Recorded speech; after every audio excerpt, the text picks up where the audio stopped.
ketiga pemerintahan Raja Belsyazar. Nampaklah kepadaku, Daniel, suatu penglihatan sesudah yang tampak kepadaku dahulu itu. Aku melihat dalam penglihatan itu, dan sementara aku melihat, aku berada di Puri Susan yang ada di wilayah Elam, dan aku melihat dalam penglihatan itu bahwa aku sedang di tepi sungai Ulai.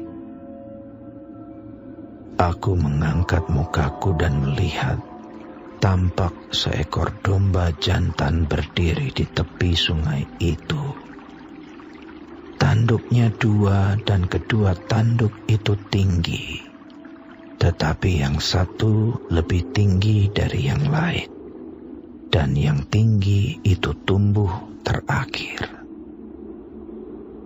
Aku melihat domba jantan itu menanduk ke barat, ke utara, dan ke selatan, dan tidak ada seekor binatang pun yang tahan menghadapi dia, dan tidak ada yang dapat membebaskan dari kuasanya. Ia berbuat sekehendak hatinya dan membesarkan diri. Tetapi sementara aku memperhatikannya, tampak seekor kambing jantan datang dari sebelah barat, yang melintasi seluruh bumi tanpa menginjak tanah. Dan kambing jantan itu mempunyai satu tanduk yang aneh di antara kedua matanya. Ia datang pada domba jantan yang 2 tanduknya, dan yang kulihat berdiri di depan sungai itu, lalu menyerangnya dengan keganasan yang hebat. Aku melihatnya mendekati domba jantan itu. Ia menggeram, lalu ditanduknya domba jantan itu. Dipatahkannya kedua tanduknya, dan domba jantan itu tidak berdaya untuk tahan menghadapi dia. Dihempaskannya dia ke bumi, diinjak-injaknya, dan tidak ada yang melepaskan domba jantan itu dari kuasanya. Kambing jantan itu sangat membesarkan dirinya. Tetapi ketika ia sampai pada puncak kuasanya, padalah tanduk yang besar itu, lalu pada tempatnya tumbuh 4 tanduk yang aneh, sejajar dengan ke-4 mata angin yang dari langit.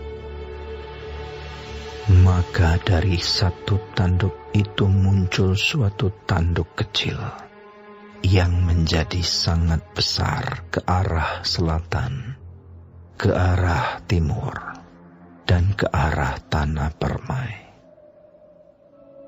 Ia menjadi besar, bahkan sampai kepada bala tentara langit, dan dari bala tentara itu, dari bintang-bintang, dijatuhkannya beberapa ke bumi dan diinjak-injaknya. Bahkan terhadap panglima bala tentara itu pun, ia membesarkan dirinya, dan daripadanya diambilnya korban persembahan sehari-hari, dan tempatnya yang kudus dirobohkannya. Suatu kebaktian diadakan secara fasik menggantikan korban sehari-hari. Kebenaran dihempaskannya ke bumi, dan apapun yang dibuatnya semuanya berhasil.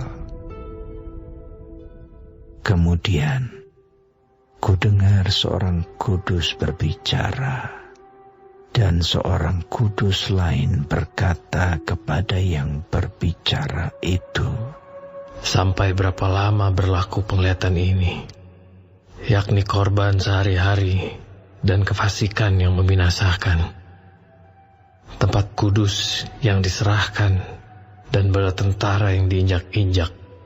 Maka ia menjawab, "Sampai lewat 2300 petang dan pagi. Lalu tempat kudus itu akan dipulihkan dalam keadaan yang wajar." Sedang aku, Daniel, melihat penglihatan itu dan berusaha memahaminya. Maka tampaklah seorang berdiri di depanku yang rupanya seperti seorang laki-laki. Dan aku mendengar dari tengah sungai Ulai itu suara manusia yang berseru, "Gabriel, buatlah orang ini memahami penglihatan itu." Lalu datanglah ia ke tempat aku berdiri. Dan ketika ia datang, terkejutlah aku dan jatuh tertelungkup. Lalu ia berkata kepadaku, "Pahamilah anak manusia, bahwa penglihatan itu mengenai akhir masa." Sementara ia berbicara dengan aku, jatuh pingsanlah aku, tertelungkup ke tanah. Tetapi ia menyentuh aku dan membuat aku berdiri kembali. Lalu berkatalah ia, "Kuberitahukan kepadamu apa yang akan terjadi pada akhir murka ini, sebab hal itu mengenai akhir zaman.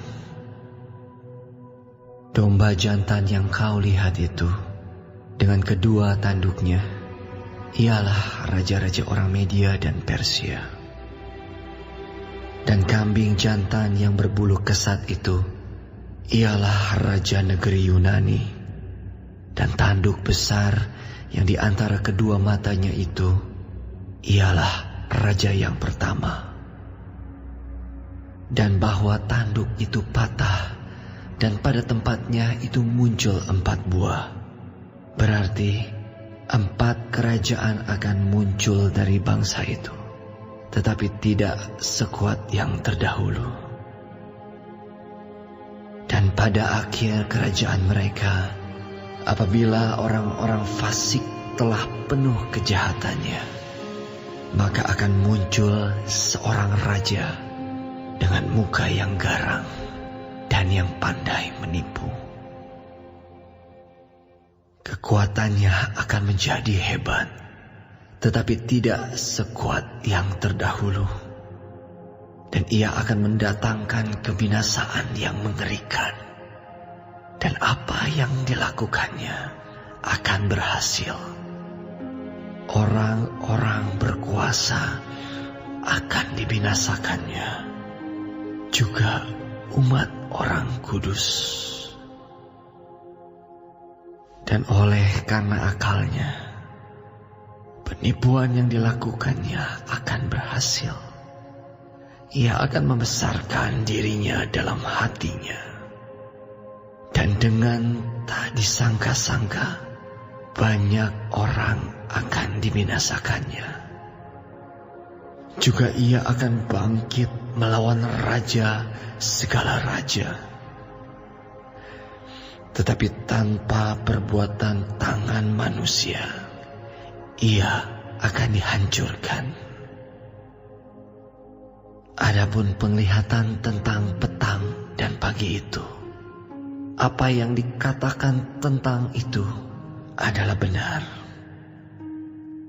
Tetapi engkau sembunyikanlah penglihatan itu, sebab hal itu mengenai masa depan yang masih jauh. Maka aku, Daniel, lelah dan jatuh sakit beberapa hari lamanya. Kemudian bangunlah aku dan melakukan pula urusan raja. Dan aku tercengang-cengang tentang penglihatan itu, tetapi tidak memahaminya.